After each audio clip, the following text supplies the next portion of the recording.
Olá, meus queridos irmãos, que a graça e a paz do nosso Senhor Jesus esteja sobre cada um de vocês e sobre a sua família, hoje e sempre. Amém?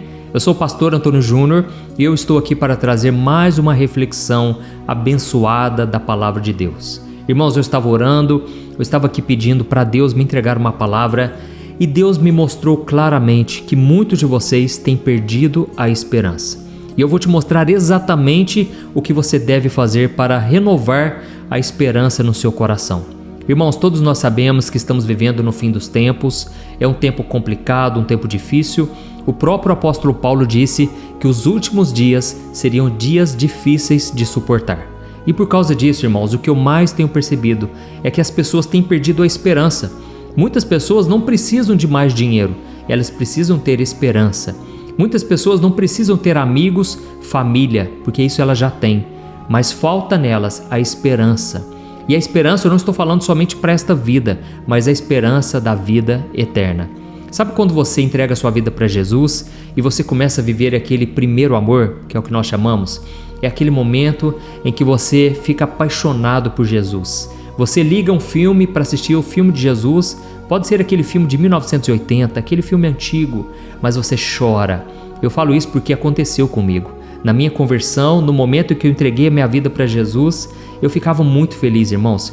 Eu queria abraçar todo mundo, falar de Jesus para as pessoas. Eu queria que todo mundo experimentasse o que eu estava experimentando.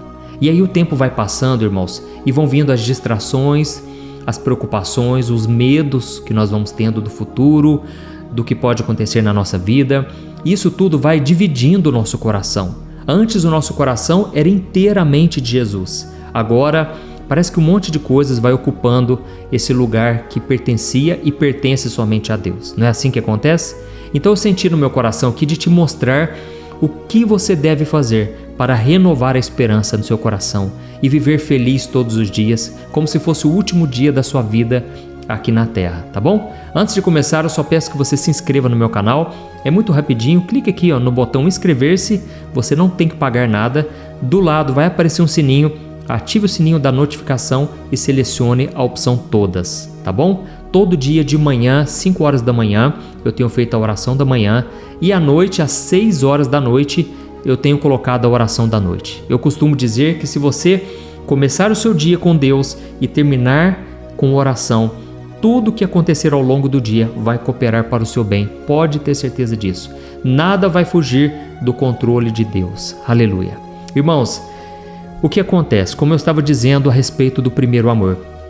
Por que será que quando uma pessoa entrega a sua vida a Jesus, ela tem uma alegria fora do comum? Ela chega até a incomodar os outros, principalmente as pessoas da igreja, sabe? Pessoas que já estão lá 10, 20, 30 anos, elas se sentem incomodadas com o novo convertido, porque ele é o mais motivado, ele é o mais feliz de todos, ele é o mais decidido daquilo que ele quer. E sabe por que isso acontece? Porque aquela pessoa, ela acabou de descobrir que Jesus está vivo. Jesus não era apenas um personagem histórico, não foi apenas um homem do passado, não. Jesus agora está vivo, ele ressuscitou. Irmãos, a esperança da ressurreição, guarde isso, a esperança da ressurreição é a chave para você viver feliz e contente em qualquer situação. Pode acreditar nisso. Quando nós lemos, por exemplo, no Antigo Testamento, o livro de Isaías, capítulo 53, você pode ler na sua casa, você vai ver que Jesus, ele sofreu muito na cruz. Ali o profeta Isaías começa a descrever como Jesus sofreu, ele ficou desfigurado lá na cruz. O próprio Isaías diz que as pessoas olhavam para ele e elas não viam nenhum prazer, não tinham nem vontade de olhar para ele. E com isso muitas pessoas dizem, Jesus ele devia ser muito feio, porque ninguém queria olhar para ele. Não, irmãos, Jesus devia ser lindo, ele resplandecia a glória de Deus. Mas lá na cruz do Calvário foi tão forte a ira de Deus sobre o seu Filho Jesus, por causa dos nossos pecados, que as pessoas não tinham coragem de olhar para ele. E se você ler o Salmo 22, você vai ver que o salmista Davi também teve a mesma visão. Davi enxergou Jesus na batalha espiritual que ele estava enfrentando lá na cruz do Calvário. Depois você pode ler na sua casa também o Salmo 22. Irmãos, os judeus, eles tinham conhecimento das Escrituras, da Palavra de Deus. Eles conheciam Isaías 53, conheciam o Salmo 22. Mas quando Jesus estava aqui na terra, ficava muito difícil imaginar que Jesus passaria por tudo aquilo, por todo aquele sofrimento. Era muito difícil enxergar isso, porque Jesus, ele era a pessoa mais feliz de todas. A Bíblia diz que Deus ungiu Jesus com o óleo da alegria, mais do que todos os seus irmãos. Então Jesus era a pessoa mais feliz da terra. Ele caminhou aqui na terra cheio da glória de Deus. Isso contagiava todo mundo. Além disso, Jesus era o herói das pessoas, dos seus discípulos.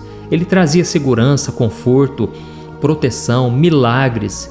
Então Jesus era o provedor para todas as coisas. E então a Bíblia diz que nos últimos dias Jesus começou a alertar os discípulos sobre o que iria acontecer em breve. Ele disse que seria perseguido, seria torturado, ele seria entregue nas mãos dos religiosos. E os discípulos nunca conseguiram entender isso, porque Jesus, ele era Deus encarnado aqui na terra, entendeu? Então, os discípulos não conseguiam entender essas passagens, e foi então que Jesus disse para os discípulos: eu preciso de um jumentinho, porque eu vou entrar pelas portas de Jerusalém. Irmãos, a Bíblia conta que Jesus montou em cima de um jumento e ele entrou ali pelas portas da cidade. Naquele momento as pessoas ficaram extasiadas, elas estavam muito felizes, porque elas queriam, sabe o que, irmãos? Elas queriam que Jesus, ele tirasse Roma do poder e que Jesus estabelecesse o seu reinado aqui na terra. As pessoas estavam com essa expectativa, e foi então que as pessoas começaram a colocar os galhos, as palmeiras sobre Jesus, reverenciando ele como o rei de Israel. E elas diziam: Hosana. Hosana significa salve agora, ou seja, as pessoas estavam dizendo para Jesus: Jesus, nos salve do poder de Roma, Roma fica nos oprimindo. Jesus, estabelece o teu reino aqui sobre nós, venha nos proteger, venha cuidar de nós. Irmãos, as pessoas estavam enganadas, sabe por quê? Pouco depois disso, as coisas começaram a mudar. Por quê? Judas traiu Jesus, Jesus foi entregue nas mãos dos religiosos e o que é pior, Jesus não fez nada para evitar isso. Pelo contrário, ele disse: eu vim para morrer, vocês não tomam a minha vida. Não é vocês que vão me matar, eu dou a minha vida em favor dos pecadores. Irmãos, aquilo era um escândalo, aquilo era algo totalmente contrário do que as pessoas poderiam imaginar. Por mais que talvez elas conhecessem as escrituras, os escritos do Antigo Testamento, ainda assim aquilo não caía na mente, no coração das pessoas. E Jesus realmente ele sofreu na cruz calado, como um cordeiro que vai para o matadouro. E as pessoas só choravam e elas ficavam desesperadas. Por quê? Porque o herói delas, Jesus, estava ali indefeso, humilhado, fraco. E aquilo parecia o fim não somente para Jesus, mas para todas as pessoas de Israel, porque elas queriam que Jesus fosse o rei realmente, aquele que viesse defendê-los. Irmãos, deixa eu falar uma coisa, eu contei toda essa história aqui para você entender uma coisa. Muitas vezes nós esperamos de Deus algo que Ele não vai fazer. Nós colocamos uma expectativa e Deus, Ele não tem talvez esse plano para nós. A Bíblia conta que os caminhos do Senhor são muito mais elevados que os nossos. Assim como as nuvens são mais altas do que a terra, assim também são os caminhos de Deus. Quem consegue discernir o que Deus está fazendo, irmãos? Nós só conseguimos ter um vislumbre daquilo que Ele nos revela. Mas se Deus não quiser revelar, nós nunca saberemos o que Ele vai fazer. Talvez você está aqui no deserto, passando por um momento muito difícil na sua vida, e a única coisa que você tem que fazer é confiar no amor de Deus, no plano que Ele tem para a sua vida. Amém? Não queira discernir tudo, você vai ficar louco da cabeça, porque nós não conseguimos, irmãos, saber o que vai acontecer daqui a um minuto, quanto mais saber o que vai acontecer no nosso futuro, nos nossos dias daqui para frente. Então nós precisamos simplesmente confiar em Deus. Irmãos, eu quero só ler uma passagem para vocês entenderem o quanto as pessoas da época de Jesus estavam completamente desanimadas, sem esperança. E aí depois que elas descobriram que Jesus havia ressuscitado, sabe o que aconteceu?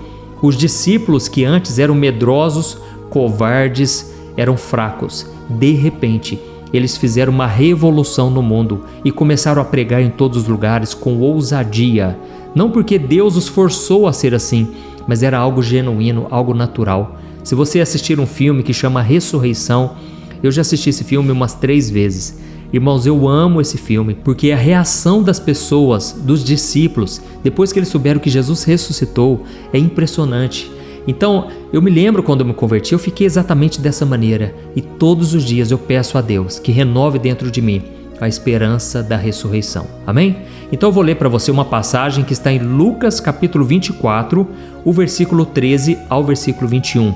E depois nós vamos orar. Eu quero orar pela sua vida, para que Deus restaure em você a alegria e principalmente a esperança. Amém? Foi para isso que Deus me colocou aqui hoje e para isso que você chegou até aqui. E no final eu peço que você compartilhe, vamos espalhar esta mensagem de esperança para as pessoas. Preste muita atenção, Jesus tinha acabado de ressuscitar, já estava no terceiro dia. Olha o que aconteceu. Diz assim: 2 seguidores de Cristo caminhavam para o povoado de Emaús, a 11 quilômetros de Jerusalém. E no caminho, eles falavam a respeito de tudo o que tinha acontecido nos últimos 3 dias. Enquanto eles conversavam e discutiam, o próprio Jesus se aproximou e começou a andar com eles, mas eles não o reconheceram. E Jesus lhes perguntou: sobre o que vocês tanto debatem enquanto caminham? Eles pararam com o rosto muito triste e um deles respondeu: você deve ser a única pessoa em Jerusalém que não sabe das coisas que aconteceram lá ultimamente. E Jesus perguntou: mas que coisas? E eles disseram: as coisas que aconteceram com Jesus de Nazaré. Ele era um profeta de palavras e ações poderosas aos olhos de Deus e aos olhos de todo o povo. Mas os líderes religiosos o entregaram para que ele fosse condenado à morte e então o crucificaram. Nós tínhamos esperança de que ele fosse aquele que resgataria Israel. Olha aqui, irmãos, que interessante. Aqui está falando de 2 homens que eram discípulos de Jesus e eles estavam caminhando no caminho de Emaús até que Jesus apareceu para eles. Olha que interessante, eu fico maravilhado com a Bíblia, porque Jesus apareceu no momento que eles estavam mais tristes, no momento que eles estavam com menos esperança. E Jesus começou a perguntar: do que vocês estão falando aí? Quais coisas vocês estão debatendo? E eles falaram: olha, você não está sabendo o que está acontecendo? Jesus de Nazaré era um homem poderoso, um profeta, um homem de Deus. Mas agora os líderes religiosos crucificaram ele e nós tínhamos esperança de que ele resgataria Israel. Irmãos, naquele momento a Bíblia conta que eles estavam muito tristes. E então Jesus, ele estava seguindo o seu caminho. Mas aqueles homens disseram: fica aqui com a gente, vamos jantar hoje. E então Jesus sentou com eles para jantar.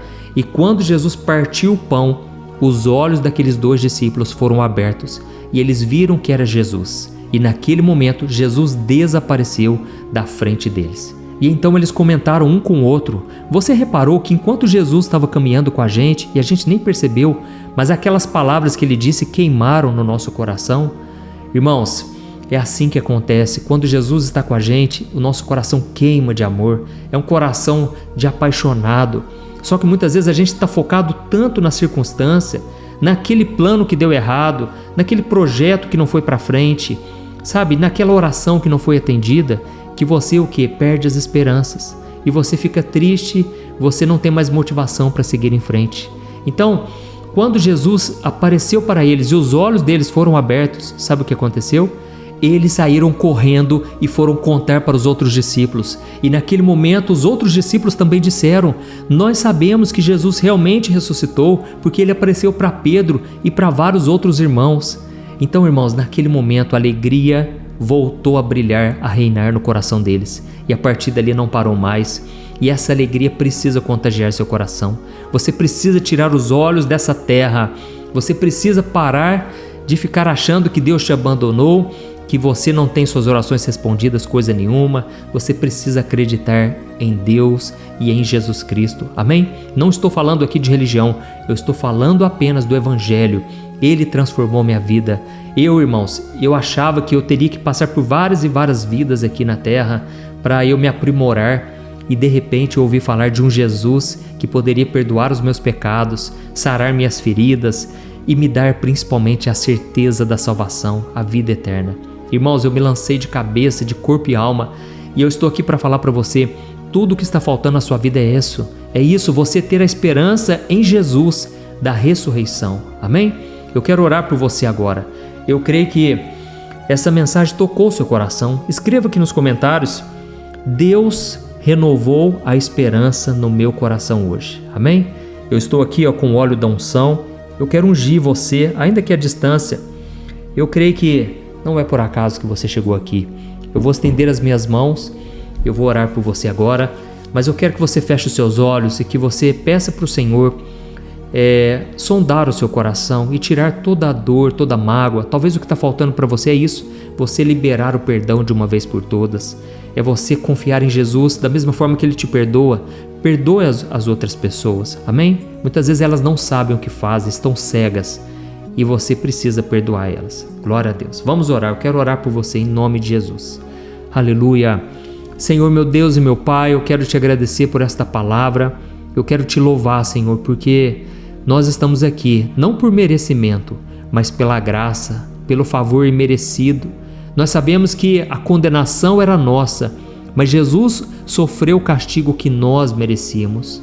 Ó Jesus, muito obrigado pelo teu sacrifício na cruz. O Senhor foi fiel até o fim.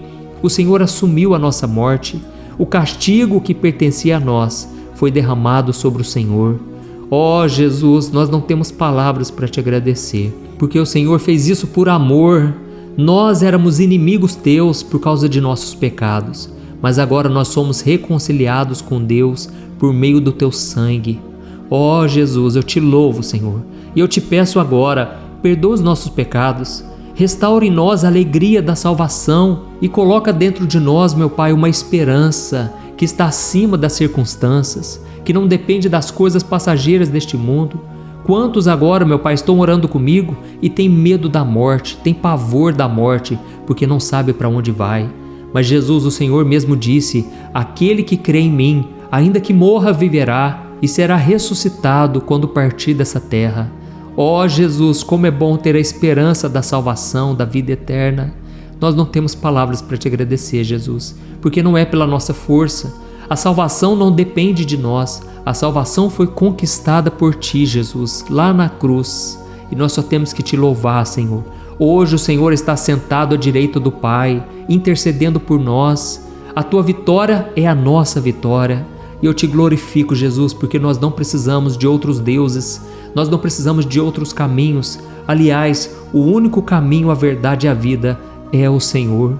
E neste momento, Jesus, eu te peço que o poder da ressurreição alcance cada uma dessas pessoas agora, trazendo cura, trazendo libertação, trazendo milagres, e que essas pessoas sejam tocadas neste momento, meu Pai. Eu estendo as mãos para elas, Pai, em nome de Jesus, e eu te peço, Senhor, que o Senhor toque em cada ferida, em cada doença, em cada problema no corpo, meu Pai. Da mesma forma que eu estou estendendo as mãos, essa pessoa está agora com as mãos sobre o corpo. Jesus, toca, Senhor, toca. Eu repreendo agora todo mal, toda doença, em nome de Jesus. E eu te peço, Senhor, traga a cura completa.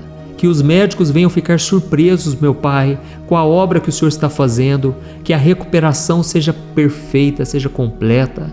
Ó Jesus, restaura a esperança também deste homem e desta mulher que estão aflitos, com medo do futuro, muitas vezes sem dinheiro, sem condições de sustentar a casa. Muitas vezes, meu Pai, estão se sentindo sozinhos, porque não tem um companheiro, uma companheira. Ó Jesus, são tantos pedidos de oração, e eu entrego todos eles nas tuas mãos. E eu te peço, unge cada um dos teus filhos, Senhor, e que a unção despedace todo o jugo, toda a opressão, causando depressão, causando tristeza, angústia, caia por terra agora. E é em teu nome, Senhor, que nós tomamos posse de todas as tuas promessas. Em nome de Jesus que eu oro e já te agradeço. Amém. Glória a Deus. Aleluia. Olha, eu tenho percebido uma coisa que tem me deixado muito preocupado. A cada 5 casais que eu tenho conversado, pelo menos 3 vivem pensando em se divorciar por estarem totalmente desgastados na sua vida conjugal. E talvez você seja uma dessas pessoas, ou porque você já se divorciou ou está pensando nisso, pois já não aguenta mais tanto sofrimento no casamento e na sua vida. Então eu vou te contar uma coisa. Ao longo do meu ministério, eu tenho aconselhado muitos casais e eu pude ver milagres acontecendo. Eu vi casamentos que tinham tudo para dar errado e começaram a dar certo. Casamentos que quem olhava pensava, não tem mais jeito de resolver. Mas eu também presenciei situações tão complexas que não bastava dizer que divórcio é pecado e ponto.